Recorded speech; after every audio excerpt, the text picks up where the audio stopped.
और कई इसके दीगर मरकबात जैसे होम्योपैथिक में हैं, नाजिग्राम इस्तेमाल किए जाते हैं और हर लिहाज से ये मुफीद तरीन दात है। तो नाजिग्राम इसके कुश्ता करने के बहुत सारे तरीके मारूफ हैं, लेकिन मैं ख़ास आपकी खिदमत में अर्ज़ कर दूँ कि फलात को हमेशा साफ़ करने के बगैर, इस दात को मुसफ़ा करने के बगैर कभी भी इस्तेमाल नहीं करना चाहिए।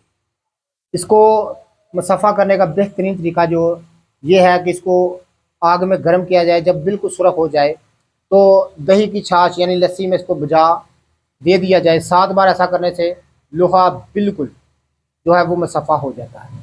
इसके बाद इसको काम में लाना चाहिए और कई तरीके भी हैं और कई बूटियों के पानी में भी इसको बुझाया जाता है। और नाजिग्राम ख़ास तौर पर जब दुनिया ने इसको इस्तेमाल करना शुरू किया तो सेहत के लिए बहुत ही मुस्बत असरात इसके उन्होंने दरियाफ़त की।